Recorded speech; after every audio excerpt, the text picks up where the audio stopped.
In this lecture, we will discuss the risks of poor software asset management.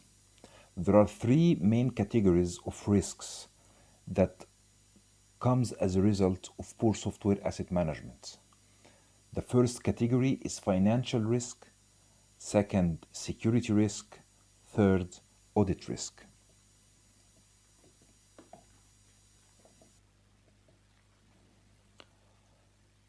First category, financial risks.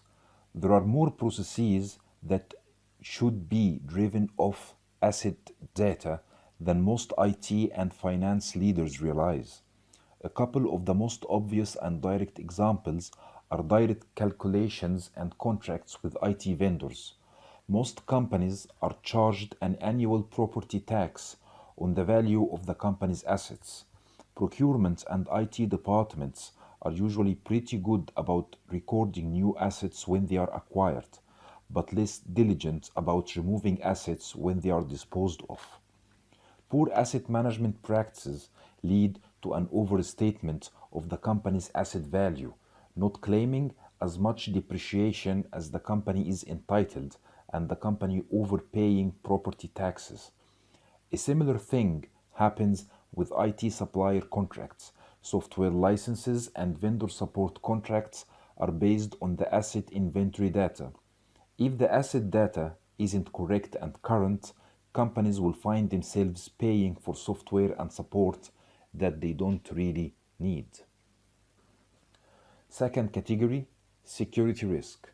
Less obvious but more disturbing is the impact that poor asset management practices have on the company's information security risks.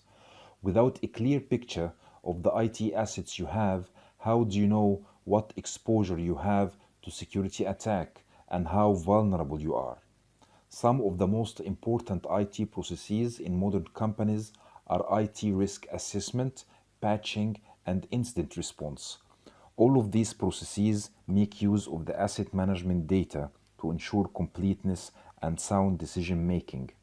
With asset data that's out of date, incomplete, or not properly managed in an IT asset management system, the likelihood and impact of security events impacting your business operations are significantly elevated. Third category is audit risk. Selling software is a commercial business. Those publishers that rely on license revenues to fund their continued operations naturally have a strong inclination to ensure they are maximizing the revenues, especially at a time when IT budgets are constrained and new software expenditure is reduced.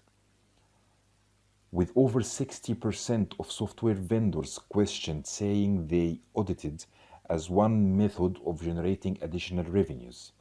This should come as no surprise when figures released annually by the Business Software Alliance (BSA) suggest that globally around 59 billion of software is used legally. That's to say, without a license. In key markets that claimed piracy rates are still considerable, like 20% in the USA, 27% in the UK, and 24% in Australia.